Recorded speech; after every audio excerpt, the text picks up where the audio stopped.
sky, sun piercing through my eyes.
Bonsoir, je prends la caméra aujourd'hui car l'île de Jorvik s'apprête à être frappée par une tempête de classe 4 et des orages violents ainsi que des vents à 250 km/h sont prévus.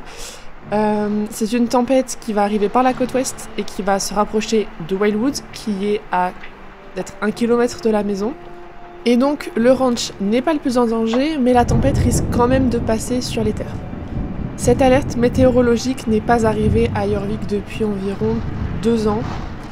Et c'est pour ça que je voulais partager ça avec vous aujourd'hui. Je suis actuellement dans l'écurie, mais tous les chevaux sont toujours dehors. Je me souviens, il y a 2 ans, j'avais rentré tout le monde dans les box, mais c'était surtout de la pluie, beaucoup de pluie, ce qui aurait causé des inondations dans les prés. Mais là, on a de grosses rafales de vent qui vont arriver, et donc des arbres risquent de tomber.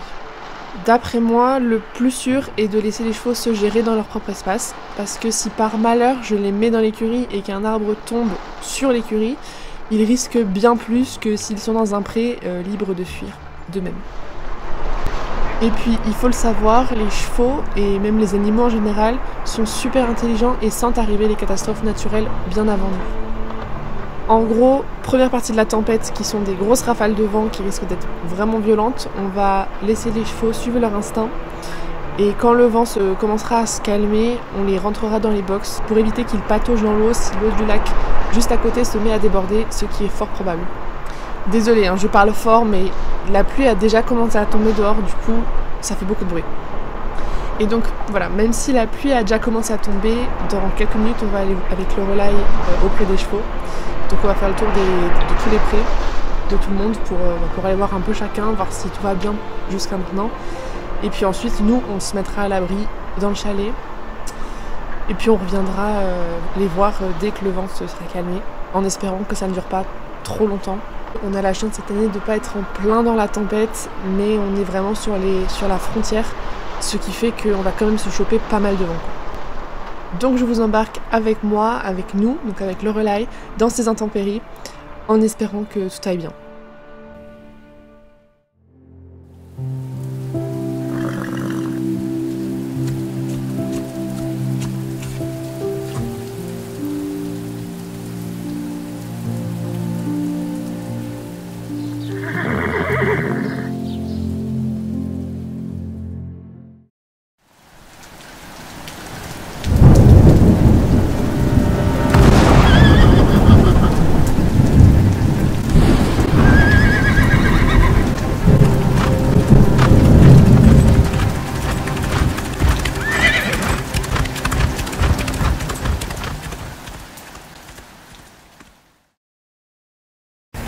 Ok les gars, c'était pas du tout prévu que je vous récupère aussi vite, mais l'eau du lac est sortie de son lit extrêmement vite, bien plus vite que ce qu'on aurait voulu.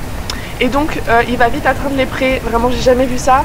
Là on est encerclé d'eau, donc on va vite les ramener aux écuries qui sont donc plus hautes que les prés.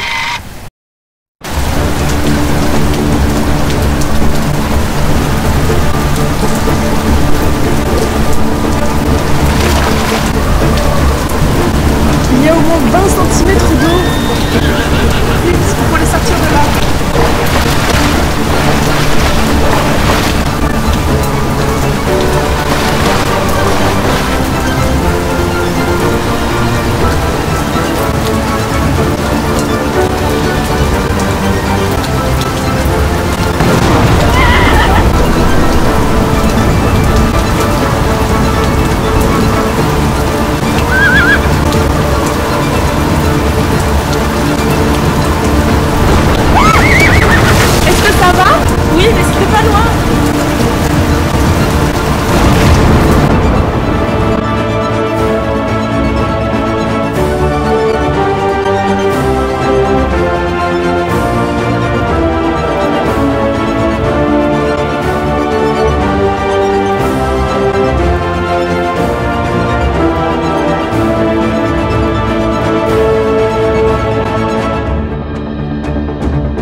Il reste Asterdale, Eragon et Cobalt, c'est ça?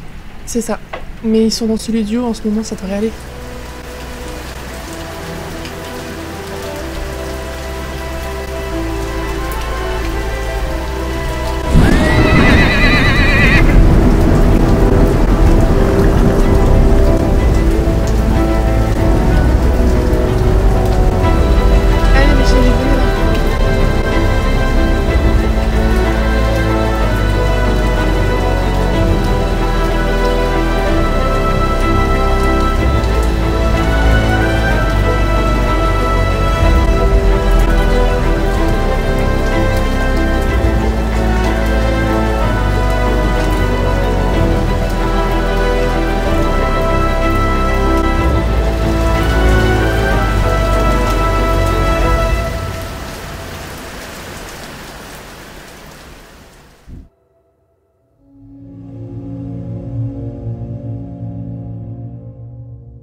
Ok, ça y est, on est rentré, je suis trempée de la tête aux pieds, j'ai les chaussures qui baignent. Comme vous avez pu le voir, on est rentré. Voilà, donc on est enfin tous au sec, même les chevaux, comme vous pouvez voir en arrière-plan. On leur a donné du foin pour qu'ils puissent se réchauffer parce que vraiment, on n'était pas prête à ça, vraiment pas.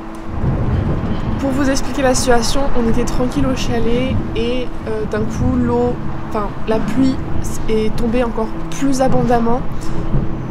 Et là, on s'est regardé, on s'est dit ok, c'est pas possible, faut vraiment qu'on sorte, faut vraiment qu'on aille chercher les chevaux. Et en arrivant dehors, on a vu l'eau du lac se rapprocher dangereusement du pré des garçons, où se trouvaient Daemon, Arkansas et Ryagan, mais aussi Keltoon et Jasper, les deux chevaux de Lorelai.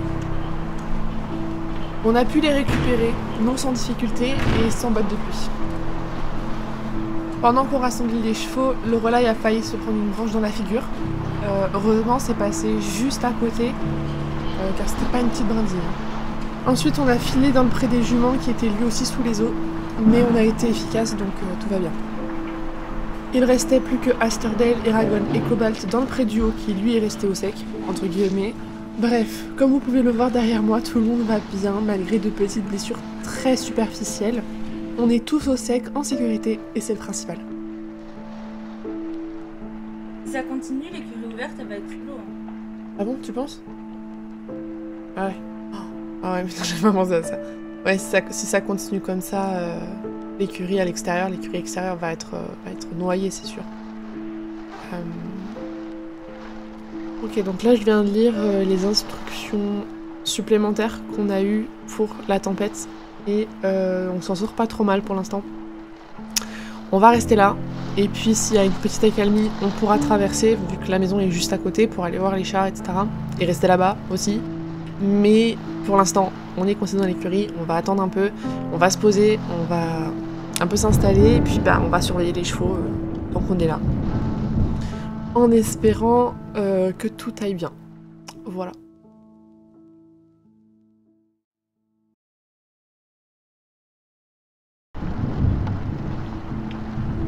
Bon, on n'a pas bougé de l'écurie. Le vent souffle tellement fort que si là on ouvre la porte, on ne pourra plus la refermer. Et si ça arrive, le vent et l'eau rentreront ici, ce qui n'est pas le but. Je voulais juste vous dire que depuis 2 heures, ça n'a pas vraiment bougé, voire ça a empiré. Je n'ai jamais vu autant d'eau lors d'une inondation et c'est effrayant. C'est légèrement terrifiant ce qui se passe, même si on n'est pas en plein dedans. En plein dedans à ce qui peut sembler être un cyclone, voilà. Même si on n'est pas en plein dedans, ça fait bien flipper parce qu'on se chope quand même des rafales, ça fait un bruit phénoménal, on entend les arbres craquer, je sais pas ce qui se passe dehors. Donc espérons que ça aille, on a quand même une vue juste sur la maison et sur l'arrière de l'écurie. Voilà, déjà pour s'assurer qu'à la maison ça aille et puis que l'eau ne monte pas trop. Mais on espère que on aura besoin de personne et que ça ira et qu'on est quand même bien chanceuse et que voilà que je suis un peu dans un état de panique et à la fois de saturation. Car maintenant, ça fait peut-être 5-6 heures, 7 heures, je sais pas, ça fait un bon moment que ça dure. La tempête a officiellement commencé il y a presque 24 heures, mais les vents forts, ça fait plusieurs heures. Donc voilà, je croise les doigts. Donc croisez les doigts avec nous, d'où vous pouvez.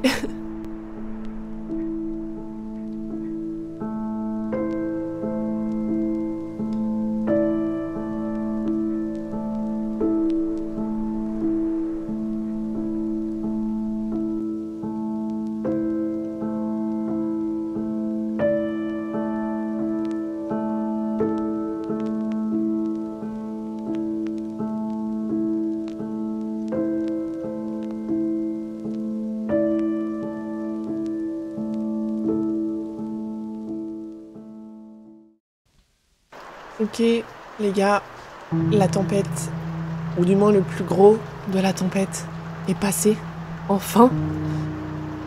Ça a été extrêmement éprouvant, que ce soit pour nous ou alors pour les chevaux. On n'a finalement pas réussi à sortir d'ici avant que ça s'arrête, donc jusqu'à maintenant. Et il y a plus de 24 heures qui sont passées en tout, donc depuis le début de la tempête. J'avoue être extrêmement fatiguée, mais il fallait que je vous fasse un update, parce que là on va sortir. On va pouvoir rentrer au chaud, enfin, en attendant que tout se calme. Je vais stopper la caméra ici. Merci d'avoir regardé ce vlog et ne vous en faites pas, tout ira bien pour nous. Et nous, on se revoit très bientôt. Salut! Just another honky-tonk, another lonely night. One more wrong, trying to make it right. Another song